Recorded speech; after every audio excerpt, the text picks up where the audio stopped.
नमस्कार दोस्तों, स्वागत है आप सभी का आपके अपने YouTube channel learning with DC पे। प्रीवियस वीडियो में हमने बात की थी किशोरावस्था से महत्वपूर्ण सवाल जो बन सकते हैं और वह सवाल जो प्रीवियस ईयर में पूछे गए थे। आज हम बात करेंगे विकास या यूँ कहूँ कि शारीरिक विकास से संबंधित महत्वपूर्ण सवालों के बारे में जो प्रीवियस ईयर्स में पूछे गए हैं या आगामी जो भी शिक्षक भर्ती हैं उनके मद्देनज़र बहुत ज़्यादा महत्वपूर्ण है। चलिए तो शुरुआत करते हैं क्वेश्चन नंबर 1 से। निम्न में से कौन सा कारक शारीरिक विकास को प्रभावित नहीं करता है? ऑप्शन है शारीरिक कमी का होना या ना होना, सकारात्मक एवं नकारात्मक पुनर्बलन, बच्चे का पोषण, और ऑप्शन डी है सामान्य या असामान्य प्रसव। तो यहाँ पर राइट आंसर हो जाएगा ऑप्शन बी, सकारात्मक व नकारात्मक पुनर्बलन। आप किसी बालक को कैसा ही पुनर्बलन दो, उससे उसका शारीरिक विकास कभी भी प्रभावित नहीं होगा।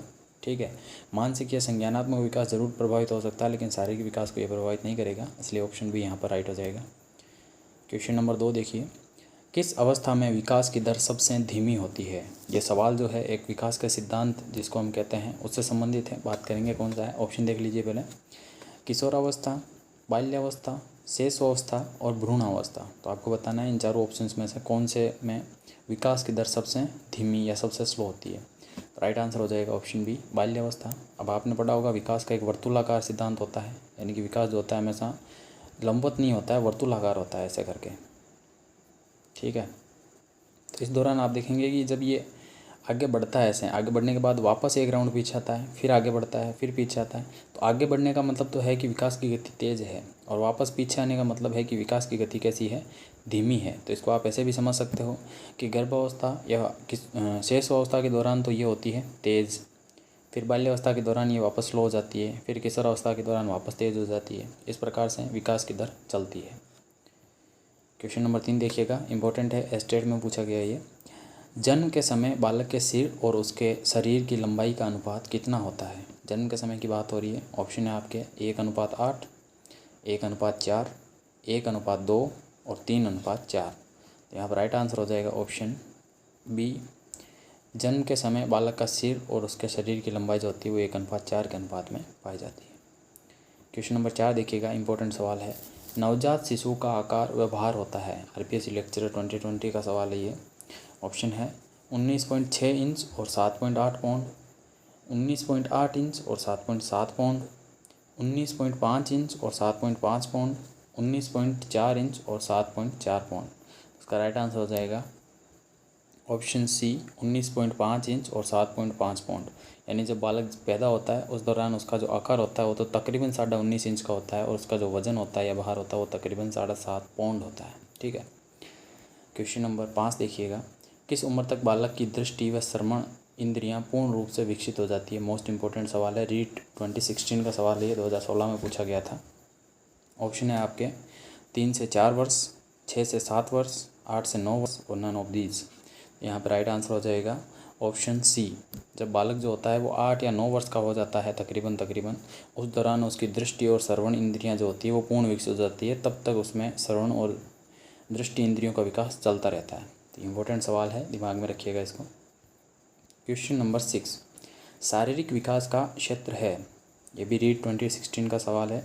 ऑप्शन है स्नायुमंडल, मांसपेशियों की वृद्धि, एंडोक्राइन ग्लैंड्स और उपरोक्त सभी। तो सवाल पूछा गया है शारीरिक विकास किन किन में पाया जाता है? तो ऑप्शन हो जाएगा ऑप्शन डी, उपरोक्त सभी। स्नायुमंडल में भी शारीरिक विकास ही होता है, मांसपेशियाँ भी शारीरिक विकास के दौरान ही आती है, और एंडोक्राइन ग्लैंड्स भी जो है वो भी शारीरिक विकास का क्षेत्र ही मानी जाती है। तो यहाँ पर ऑप्शन डी राइट आंसर हो जाएगा इसका। बढ़ते हैं क्वेश्चन नंबर 7 की तरफ। क्वेश्चन नंबर 7 देखिएगा, किशोरावस्था समाप्ति पर शरीर के कुल भार का कितने प्रतिशत मांसपेशियों का भार होता है?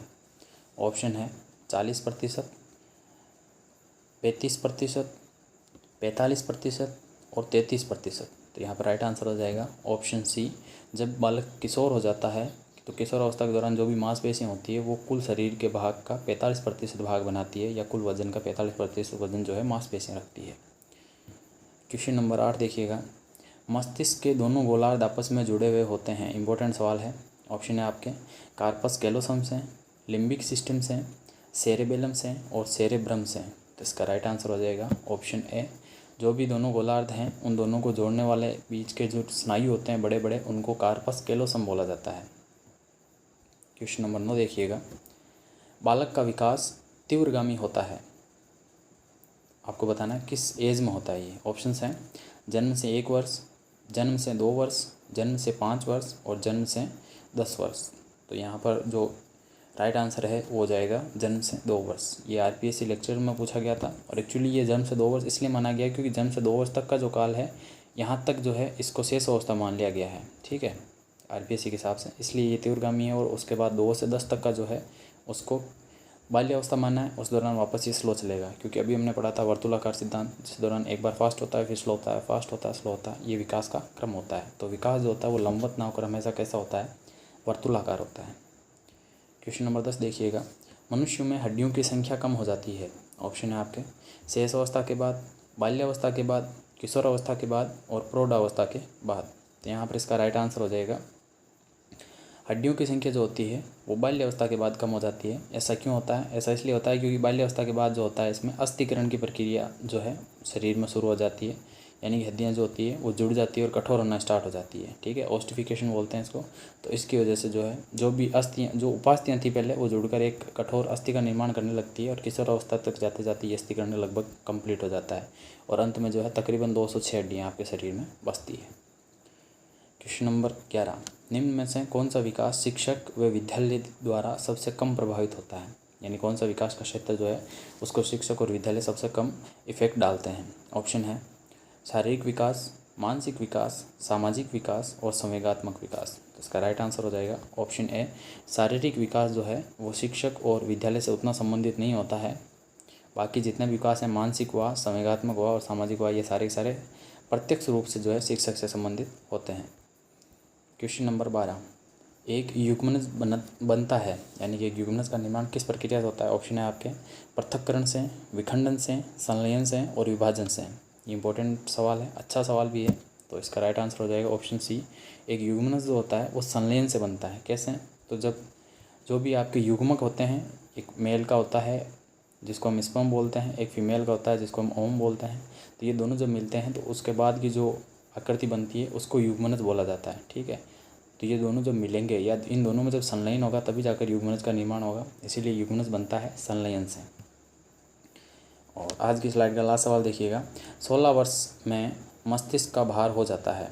ऑप्शन है तकरीबन भार पूछा जाएगा, एग्जैक्ट कुछ ही नहीं मापा जाता है, एक रेंज के हिसाब से ज़रूर कह सकता आप। तो देखिए ऑप्शन है 750 ग्राम, 950 ग्राम, 1350 ग्राम और 1000 ग्राम। इसका जो राइट आंसर है वो हो जाएगा अप्रोक्स 1350 ग्राम होता है ये।